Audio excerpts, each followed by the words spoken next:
expire on July the 1st of this year.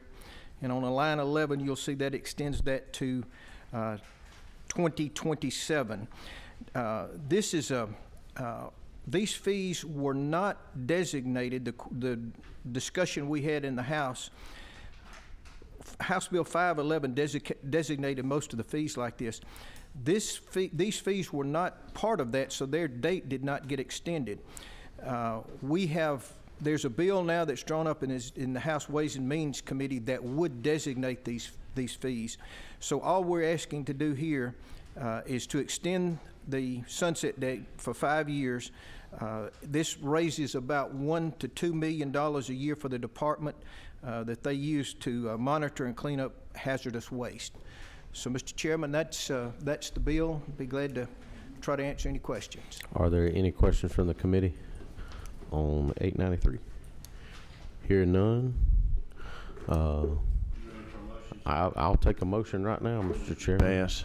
Got a motion to pass from Senator Ginn, second from Senator Harrell. Any further discussion? Hearing none. All those in favor, please signify by saying aye. Aye. Any opposed? Motion carries unanimously. Thank you, Mr. Chairman. Thank you, sir. You'll and I'll probably handle it. Okay. Yes, sir. All right. I'll plan on it. Thank you, Mr. Chairman. Yes, sir. Appreciate it. Thank you. All right. That takes care of 893. Now we're going to call up Chairman Rhodes has two bills. We'll take up 343 first. Is that what you wanted to do? Yes, sir. All right. House Bill 343, and it is in your folder, and I will turn it over to you, Mr. Chairman. Thank you, sir, Mr. Chairman, members of the committee. Thank y'all for letting me be here today. Since there was a lot of back and forth, let me just make sure y'all have got the correct LC number. LC 441699S. Okay, That's the one in our folder. One you so got. That should be the one in everybody's folder. Basically, there's many different forms of this bill last year. We couldn't get everything set, but basically we're, as you all know, major problem with people trespassing, poaching on land, especially in rural Georgia. It's a problem that we're trying to work on. We have been working on it, and we want to fix. But basically, all this bill does is it ups the money on fines, ups it to $1,500 on the second offense, and up to $3,000 on the third offense. The first offense is left alone. If they can't learn the first time, then we need to hammer them if they get caught again, in my opinion. And that's all the bill does, Mr. Chairman. Any questions from any member of the committee? Is that Senator Harbin? Yes, sir. Sorry, curious. I am assuming that the fees go back to the Department of Natural Resources, or who do the fees go to? Yes, sir. As far as I can, well, I think there will be in the county where they are. Yeah. It's the county where they're caught. They won't split it with the landowner. So No. I don't think we'd have a judge that get caught doing that. Okay. At least I hope we don't anyway. Thank you, sir. Senator Ginn? Well, Mr. Chairman, I'm not real good at counting. I don't know how those guys in the House do it, but, you know, it's real easy for me to see if we're going on the first offense, it's $1,000. On the third offense, it's $3,000. Why don't we make the second offense $2,000 instead of $1,500? Well, the first one's $500. I thought we were going to try to get it a little more. Well, We get it up to 1,000 and 1, 2, 3.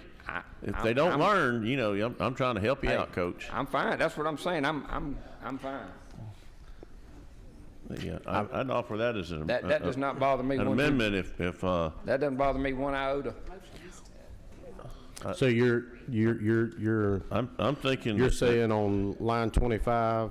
we change that to 1,000. I like 3 strikes. 1, 2, 3.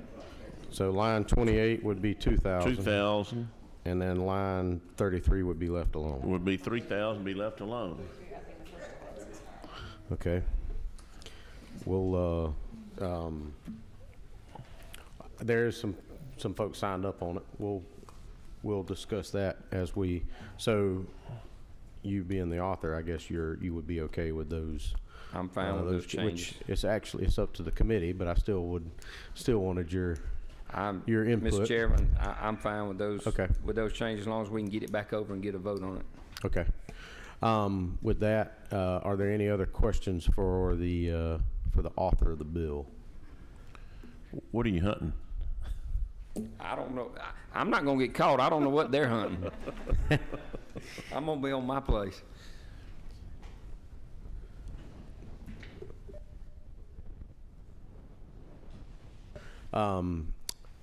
So we do have Georgia Forestry Association. Andres, if you want to come up, you feel free to come up and speak, sir. Yes, sir. All right, good afternoon. Thank you, everyone. My name is Andres Villegas, and I head up the Georgia Forestry Association. We represent landowners and also the forestry industry in the state of Georgia to the tune of about $39 billion worth of economic impact. Part of our goal as an association is to protect the private property rights of those landowners throughout the state, as well as our mill operators. And this hits at the heart of that issue for us. We've had a lot of issues with folks coming into our state from other states, as well as within our state, to hunt. And basically getting away with it without having to pay for the hunting fees or leases. So that's a combination of trespassing and stealing that they're doing when they're on those lands. We have a lot of concerns that if we don't have stronger deterrents, we run the risk of having armed landowners and armed hunters out on site and having a conflictive situation that could escalate very quickly and lead to injuries or even possibly death. So this bill for us gives us the opportunity to hopefully have a stronger deterrent out there and have a reason for folks to think twice. You know, one of the other challenges that we're facing is with the proliferation of YouTube and TikTok and all these other things. There's actually folks who go online, film themselves, and are teaching other people how to trespass on the land and how to poach, how to position themselves right at the corner of lot lines and of property lines and boundaries. And to kind of use that as a loophole to be able to hunt across three people's different properties and things of that case. So we've seen that over and over and over again, and it's starting to become an issue for our landowners because this hunting revenue is one of the things that helps keep them whole when it comes to their total economic package of land ownership, paying for taxes and other things that are also an important part of the carrying costs on timberland. Because as we know, timberland only sees revenue typically 3 times in about a 30-year harvest cycle, 25 to 30-year harvest cycle, something that Senator Goodman is very familiar with. And so these annual hunting fees and leases provide important annual sources of income to cover things that are annual costs, such as ad valorem taxes. So we certainly appreciate your consideration of this bill. Thank you, Senator, again for increasing that baseline penalty, which I think was well called for and something that we absolutely support. And we want to thank also the Wildlife Federation, Mike Worley there, Chairman David Knight in the House, Chairman Rhodes as well in the House for their work over the past few years. And we've worked also with DNR law enforcement to craft the current language that's in front of you. Thank you. Thank you, Andres. Any questions for the Forestry Association? Hearing none. Thank you very much. Hold on just a second. We're working on your amendment real quick.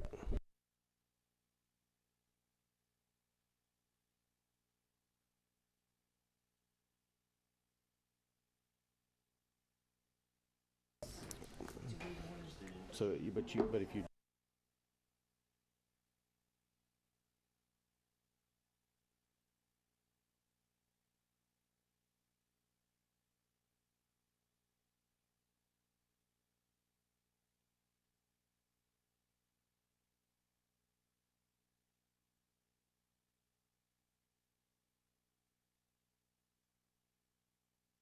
I just want to make sure.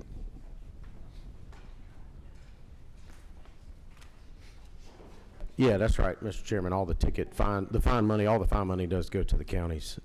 We don't get any of that. The department doesn't get any of that.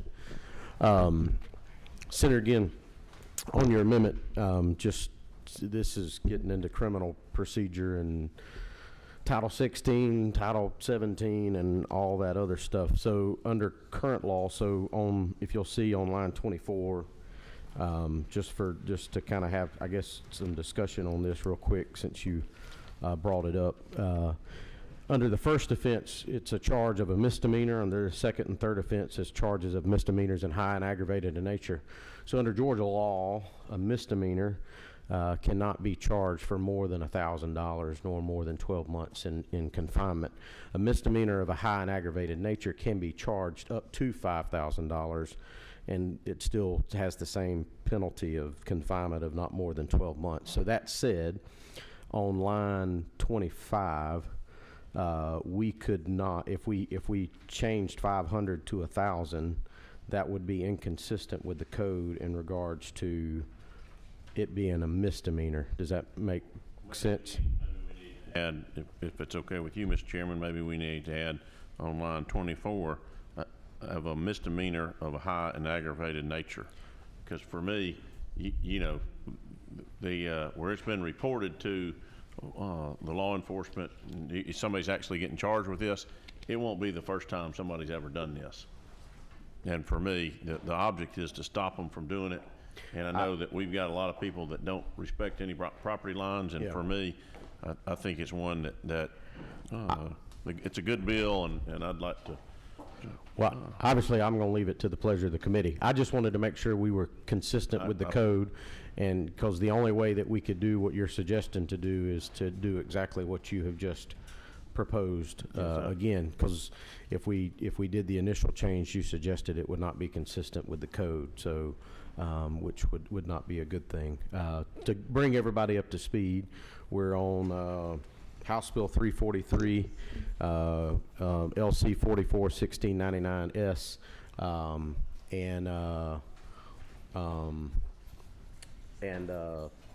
we'll just get her a chair, please. She's gonna. Yeah, just bring it, slide it around there.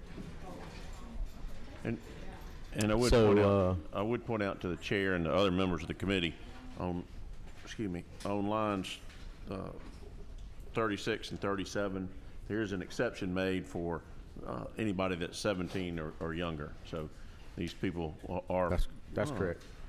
Adults. So what we're discussing is the author's already discussed this bill. That way I can kind of bring all the members of the committee that have joined us up to speed. Senator Ginn has proposed, not officially, there's been no official motion for an amendment yet, but we are in, I guess, the discussion phase, so to speak, of changing the fine structure. It's already been proposed to change it to $1,500 and $3,000 respectively on lines 28 and lines 33. Senator Ginn was suggesting that we change the fines on lines 25, lines 28, and line 33 respectively to $1,000, $2,000, and obviously leave that at $3,000. The issue is the $2,000 and $3,000 are not an issue. The issue lies in the provision of line 25 because in Georgia code a misdemeanor cannot be charged $1,000. It has to be less than $1,000. So that was the conversation we were having as a lot of y'all were walking in. So with that, obviously we can have that conversation, and it's up to the committee's discretion on how we do it or what happens. So is there any other questions on the underlying bill where we are currently for anybody that's just joined us for the author before we move any further? Senator Gooch. Before you moved to do pass, is that That's, what you're saying? yes, sir, that's right. I'm sorry I was late. No, you're fine. I was at another meeting speaking to a group, but can you give us a background, if you did earlier, just briefly, why we're increasing the fees? And then I'll have a follow-up question if possible. Yes, sir. Basically, this is a major problem, as you're probably well aware, especially in rural Georgia, of people sneaking on people's land, doing it on purpose, causing a lot of problems. The forestry world is seeing a ton of action on this amongst their owners, and is created some pretty severe situations where some people could have been hurt, shot, killed, and things were escalating, and we're just trying to get ahead of it to really deter people not to do this. So, Go ahead. if you could refresh me on the law, as far as, does the land need to be posted no trespassing before you are convicted? Or if you're, I come from a rural area, obviously in North Georgia. The problem is where we are, you don't know where your property lines start and stop. So is there a posted sign requirement before you can? Now, what do you mean where you are? You don't know where the property lines start? Well, if you're fishing down a creek, or up a creek, in more ways than one, if the lines aren't marked, or if there's not a posted sign, and you get off on someone else's property, mistakenly, obviously, didn't intend to do it, are you a trespasser at that point? I'm not familiar with what the law requires as far as posting someone's land. I've heard it both ways, and I just don't. I'm asking for clarity. Well, I know it's changed some back and forth. So in the law, and actually if you'll read section A and B on the bill that's in front of you, this deals with individuals that have not received permission to enter property or in search of wildlife. So it's basically, this bill deals with people that are hunting, first and foremost. So if you're They're going actively there with a hunting, or you're going in there for the purpose of hunting, that's what this deals. Dead animal. Shoot a deer and it runs off over the ridge onto somebody else's land. If that happens, you're supposed to call the neighbor and ask if you can come that's on. current law. That's right. Okay. Isn't that correct? It is current. Yeah, Yeah, that's you're current supposed law. to notify the landowner. That's correct. and You're ask supposed to for notify the permission. landowner. Okay. But the land also has to be posted. So in section B on line 19, if the land is posted and the owner of the land has informed law enforcement the permission to hunt upon the land must be in writing, then permission required by subsection A must be in writing. And if you violate either of those subsections, whether you're, that's when you would fall under the provisions of receiving the penalty. Gotcha. I can promise you most people know when they're on there, where they're supposed to be and where they're not supposed to be. The purpose of this is to get after, the issue is there is a poaching issue in our state. I was just trying to and- understand yeah. the reason for the increase. No, that's right. Thank you. Understood. We used to take the law in our own hands. Now you have to call the police to come out there. Yes. Senator Sims? Just to add to that, and we're trying to deter these out-of-state folks that are coming into our state. And I think that's one thing that we did not mention, because most of us know that, as you just said, Billy Bob and Donnell already know where the property lines are. And they know when most of us that live in the rural parts of the state have our lands posted. Correct. No trespassing. But we're trying to deter those hunters that come from other states over into our state and do a little poaching.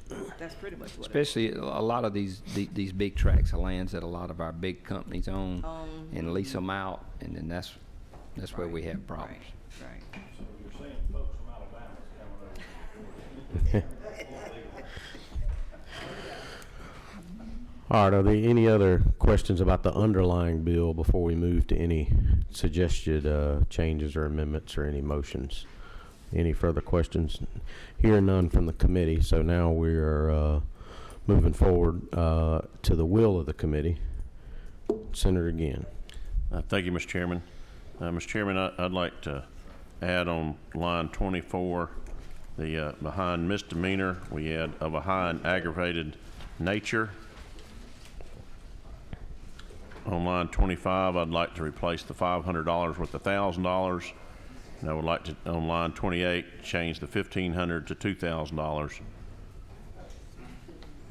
Okay. And I move to do such.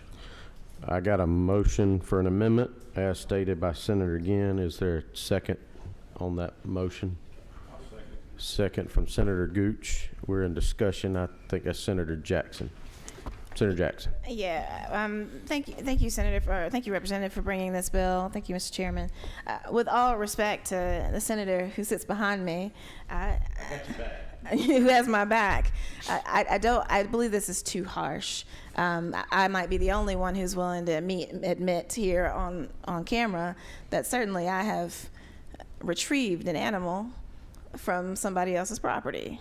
And I think that is a common occurrence because they keep running, and when they fall, that's you pick them up. And I don't think that there's ill intention in that. And the notion that I'm going to go 100 miles around to go and notify the owner that the deer fell on his property, can I go back around and get it? Well, there are a lot of us with good intentions who don't do that. And so I'm not suggesting that that should be legal, but I am suggesting that a $500 fine is sufficient for that behavior. Now, I agree, if you do it a second time, then $1,500 seems reasonable to me, but for that first time that you get caught, that just seems overly harsh to make it a high and aggravated. A high and aggravated misdemeanor, that's real serious stuff that we're starting to talk about when you get to that place. Senator again. If I could, and Senator Jackson, I appreciate your comments. There's several things that come into play here, and one of them is the person that's hunting next door to you, or if you were hunting on property, you had permission to hunt on property next door, you shot an animal, good sportsmanship says you need to retrieve that animal, you need to pursue that animal. Said one of the things that happens in this case is at that point you're not hunting the animal, you're going to retrieve the animal. Said you've already hunted the animal and you've shot the animal. To me, there is a difference between hunting and retrieving. And I think any court would stand by that, because what this is targeted to, what this bill gets to is, I'm going down the highway and I've decided that, hey, here looks like a good place. I'm going to stop my truck, sit on the side. I'm going to get out here on the side of the road, and I'm going to hunt on somebody else's property with no permission, no reason to be there. And this gives law enforcement the opportunity to enforce that situation. Am I correct, Mr. Chairman? You're exactly right, Mr. Senator. And I would just say I've had that happen on my place before. And when I first got there, I probably wasn't very nice to the people. But then I said, can you show me where you were hunting? And they walked me back, showed me where they shot the deer on their property, and I said, fine. And that's how that's handled most of the time, not every time probably. But most people that hunt and spend time in the woods know your situation happens. And I think that'll be a lot more understandable. These cases that we're speaking of are blatant, outright trespass, poaching, hunting on other people's property. My only problem with that is that when we adjust this to a misdemeanor of high and aggravated, it doesn't say for those of you who do it purposefully and with ill intent, right? It just says if you do this, then these are the fines. And so I acknowledge that this is illegal behavior, and I wouldn't want people on my own property. I acknowledge that.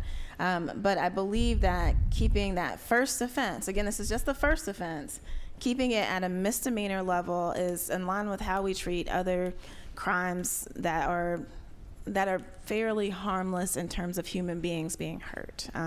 So that's my position. I think it's overly aggressive, and I would be interested in us upping the fines for the second and third offense to see if that lowers this, if that serves as a deterrent, before we start doing it all across the board. Thank you, Senator Jackson. Which there is an amendment. If obviously you have the right to make any motions that you feel led to make, but we're going to continue the discussion. Senator Merritt. Just to echo what Senator Jackson was saying, and I think she covered it already. If we could, I would feel comfortable with having maybe levels. We increase the fines, again, first offense, second offense, and then that way we know it's not. I believe in grace and giving somebody, we'll give you the one-off. So maybe adding, first offense, 5, second offense, and we start upping the charges from there if it's done again. But so, to your point, Senator Merritt, it is a first, second, third, but I think I know what you're getting at. So. I'll make this real easy for everybody okay. here. Let's strike through on the amendment that I wanted to add on the first on line 24, leave it as it is, guilty of a misdemeanor, and shall be punished by a fine of not less than $975. They're getting under 1,000, so. So are you making a motion to amend your original amendment? In order to get this moving, I think. All right. Think that's what helps. All right, so there's a motion to amend the original amendment by Senator Ginn. Is there a second to the, I have a second. All right, now, so where we're at currently, you can amend an amendment.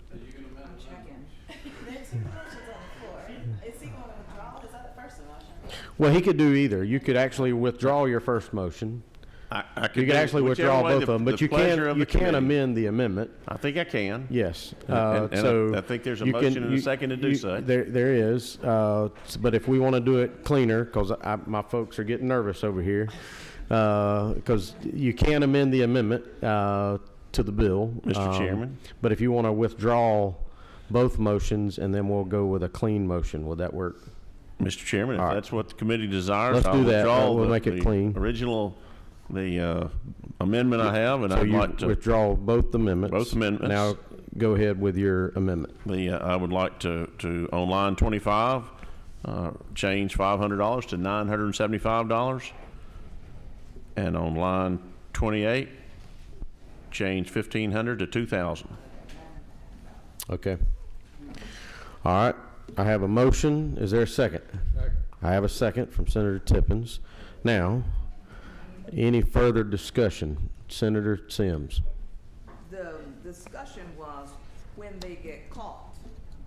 They could have been doing it multiple times, but it says when they get caught. And, you know, to my urban folks and my metro people. Close to Buckhead, right? It's different. Where's the Forestry person? Maybe you need to say something. And I would just like to back her up. Normally, these people get brought to light by previous actions of being there multiple times and not getting caught, and then there's kind of an investigative process, and then they finally get them. That's right. Mr. Chairman, So, no, you're fine, Senator Sims. Andres, you want to expand on that a little bit? Yeah, thank you, Senator. Yes, sir. Mr. Chairman and Senator Sims for bringing this up too as well. One of the challenges that we have is that handled at the local level, there's a very light touch, especially if it's someone that's known within the community. That's right. Exactly right. To your earlier question, Danny Senator. knows the judge. That's exactly right. And to your earlier question, Senator Jackson, what we're really looking for, regardless of where that animal might be, is that they have written permission. And for that person who does not have a written contract to be hunting either on that land or the land next door, then they're in trouble. That's when this kicks in. One of the biggest issues that we typically see, though, is that law enforcement arrives. They don't want to deal with this. They tend to have bigger things to deal with. Department of Natural Resources has about half of the law enforcement personnel that they require to be able to enforce these things. So it's normally a sheriff that shows up who, once again, has other things that they're concerned with. So what do? They get a warning. And after that warning, then they have to get caught a second time before we ever start getting into any of this. And then the DA has to decide, is this even worth my time to prosecute?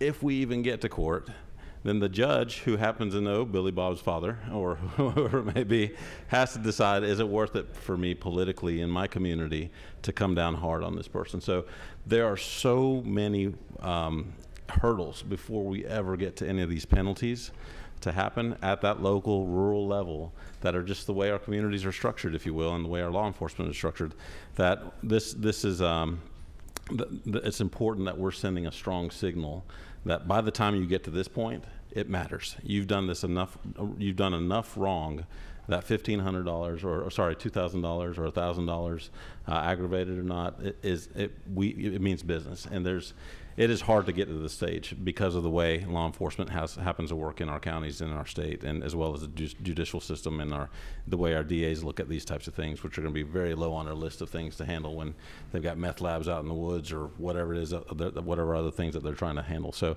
that's kind of the reality of what we're dealing with. And And, and quite frankly, this might be a little too light, but it's kind of where we're at, with regards to making sure that we can have a strong deterrent for folks, both locally and out of state, that we see coming in, taking advantage of what we have of rather weak laws and weak enforcement in the space. All right. Thank you, Andres. Yes, sir. Appreciate it. Senator Goodman. I just wanted to add, I live in the middle of the woods, and it's not just about somebody hunting on your land.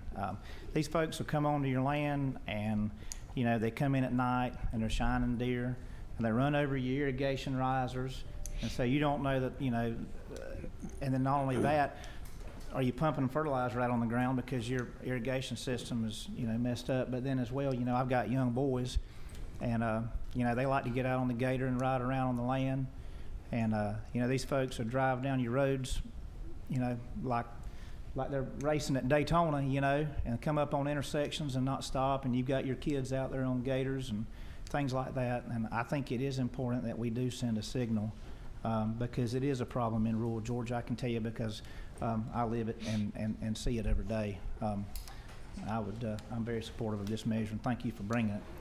Can I just add, usually when one or two get caught, word gets around, and it slows down. That's right. So, and the other part that we hadn't even really brought up in this discussion is the liability on the landowner. Even though you trespassed on somebody's property, you can still see yourself in civil court if there was a hole that somebody stepped on, even if they trespassed on your property. Senator Gooch. Could we add a friendly tort reform amendment to this bill? What a great idea. I think you're in a good committee maybe Senator to do that. Sims, would you make that motion? So we do have a underlying motion and second on the floor in regards to an amendment to the underlying bill. Is there any further discussion on that amendment? Hearing none, all those in favor of the amendment, please signify by saying aye. Any opposed? Amendment carries unanimously. Now we're back to the original bill of House Bill 343, as amended by the committee to create a new committee substitute. Will of the committee, I'm assuming Senator Ginn. I move to pass HB 343 by substitute. We have a motion to pass HB 343 by substitute. Is there a second? Got a second from Senator Gooch. Sorry, Senator Sims. Any further discussion on the underlying measure? All right, all those in favor of passing House Bill 343 as a new committee substitute, please signify by saying aye. Any opposed, no. Motion carries unanimously. Thank you, Mr. Chairman. Mr. Chairman, can I just say, I've just sat back and watched history. I've been here 8 years, and that's the first time the Senate has ever bettered my bill. Happens every day. Hey, don't forget you got another one coming up right now. It's likely to get real good before you get out of By here. an amendment in committee. You might should have saved that till after you got done. Oh. Before we even get to House Bill 1148, are there any amendments that anybody would like to add to better this bill? Send it back. Hey, well, I'm good just deal. kidding. I was kidding. I know. All right. Well, House Bill 1148 is next, and it's also Chairman Rhodes' bill. And Mr. Chairman, I will turn it over to you. Thank you, Mr. Chairman. LC 510076. I'll ask him. I may be, unless Russ This, wants to. some of you may, and some of you might have not. Over the last few years, CWD, or chronic wasting disease, has become kind of big in the whitetail deer hunting community. We've got the department here, and we're going to hear from them because I want y'all to hear a little bit more about it, and they can explain it in terms and ways that I can't. But basically, what we're doing in this bill is this. I guess you could say CWD is kind of like the avian bird flu to the chickens. But basically, what we're trying to do is we've been lucky. We have not had any that we're aware of in our state. Right now, currently, it's up in the northwest corner of Alabama, up in that little triangle. up close to Tennessee. And basically what we're doing is we're adopting this language, trying to prevent the spread of CWD in our state. So basically saying that you cannot bring a carcass back into our state unless it's been deboned. All the bones have been taken out of it, and you can bring your antlers, your deer mounts, and skull plates and jaw bones that have been removed from the carcass. And Mr. Chairman, that's basically the bill, but you and I spoke earlier, we've got the department here, and I think it'd probably be good to hear from them. So the members may have some other questions, and they can explain them to them. Charlie?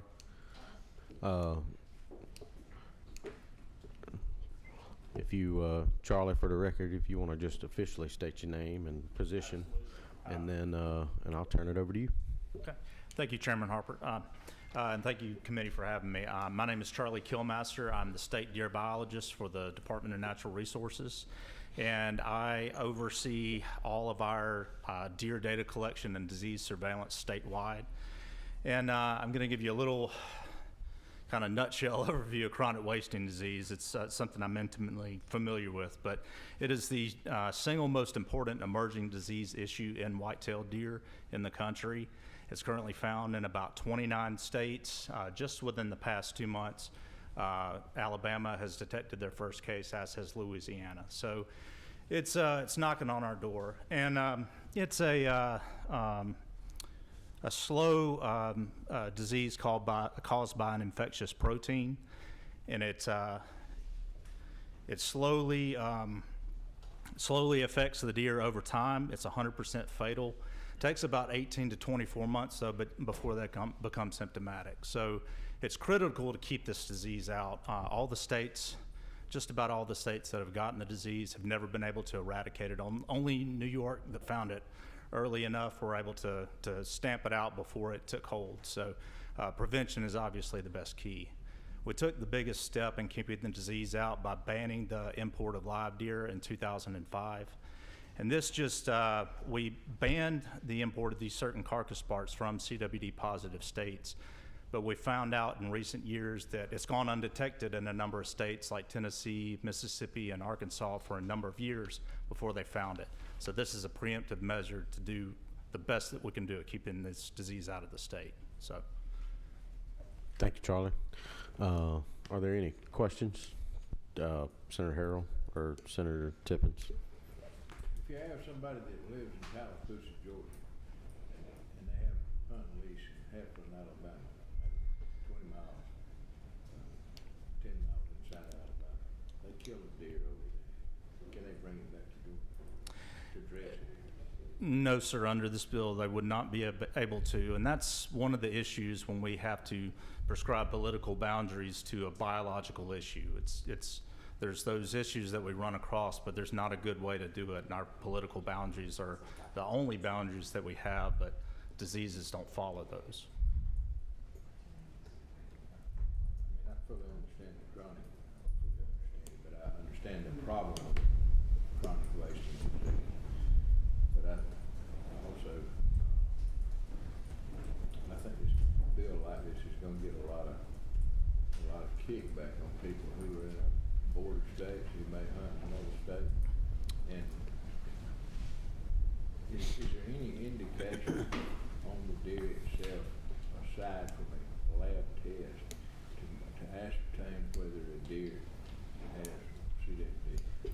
No, sir, in most cases not. And I will add to it that most of the surrounding states, all the surrounding states except for South Carolina, have banned the transport of deer from Georgia to their state.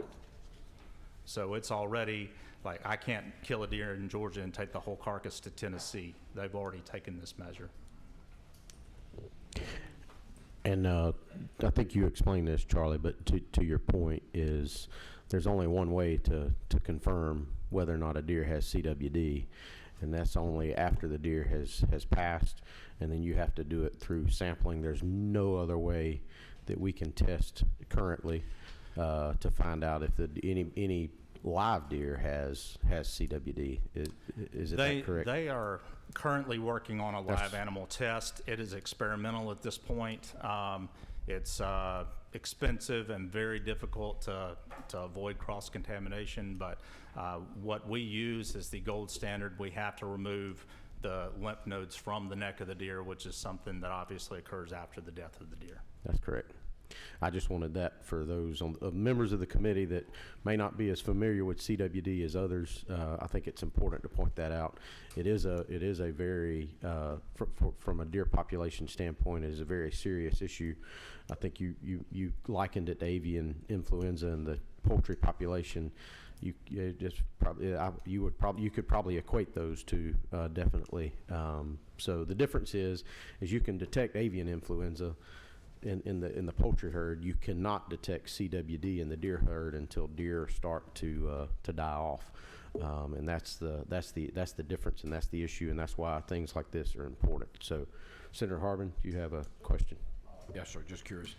Does this disease only with whitetail? I know a lot of guys go hunting out west, bring their animals back. They've been cut up, things of that nature. This, they have to be deboned, so they would have to be processed meat, finished meat, to come back in. And if they came back with the antlers and the skin, the meat's got to be in a processed form. Is that what I'm reading in here? No, sir, not completely processed. So you can quarter the carcass up, okay, and just cut the bones out of the quarters. So okay, debone quarter. It doesn't have to be like completely like cube steak, packaged, ground, all that. It doesn't have to be quite that far. It just any of the excess, mainly the brain and spinal column, that's where the disease is congregated in the animal, right, and that's what we're trying to leave where it came from. But to your earlier question, it does affect all members of the deer family native to the United States. So that would be mule deer, elk, caribou, all of that. Okay, so Yes, sir. It's there. Okay. Yes, sir. Okay. This refers to the cervid family, right, in general, and we do even have in states like Texas, there are exotic cervids that right, are not native to the U.S. that this would also apply to. Okay. Thank you, sir. Senator Goodman, sorry, I'll get you. I Senator Goodman.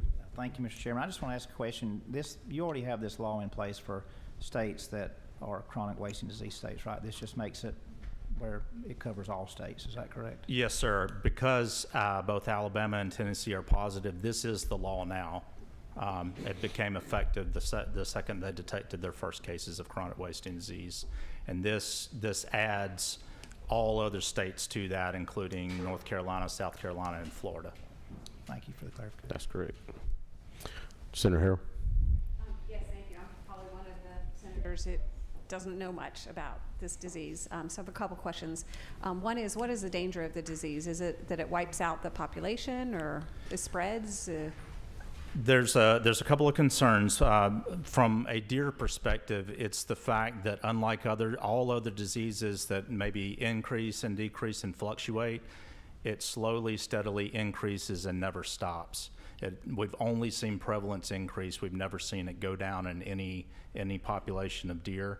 So it's the long-term effects that we really won't see the true evidence of that until maybe 50 years or more after an initial infection. So we're making long-term commitments here. The other concern is the potential for human transmission.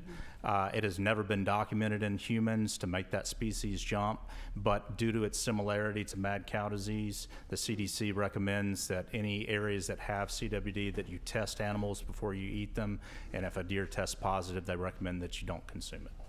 Okay.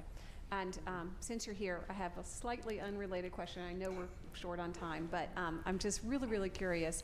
Has Georgia tested any of the deer population for COVID? Because they found it in deer in Iowa and New York.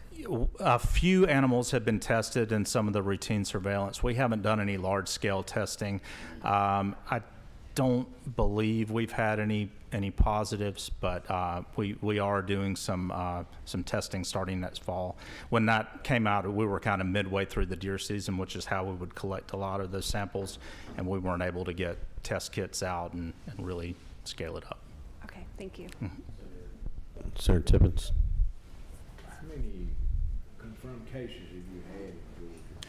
We have not had any confirmed cases of chronic wasting disease in Georgia to date. And we're trying to keep it that way. I just wonder, why did Alabama ban us? I mean, they're they're positive, obviously.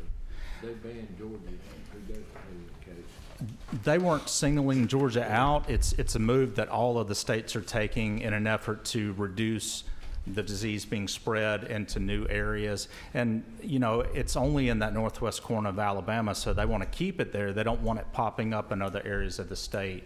So they've you know, for a lot of years, it was legal to bring deer into Georgia from Tennessee, and unbeknownst to us, Tennessee has had chronic wasting disease for a number of years that went undetected. So that's what our concern is carcasses coming in from these undetected area. That's right. Any other questions from the members of the committee? Hearing none. Charlie, thank you. Okay, thank you, Charlie. Senator Jackson. Mr. Chairman, I'd like to make a motion to pass. Motion do pass on House Bill 1148 LC 510076. Is there a second? Second from Senator Sims. Any further discussion? Hearing none. All those in favor, please signify by saying aye. Any opposed? Motion carries unanimously. Thank you. Good luck and rules on all of the above. Thank y'all very much. And if there's nothing else to bring before the committee, this meeting is adjourned. Y'all have a wonderful afternoon. Thank y'all.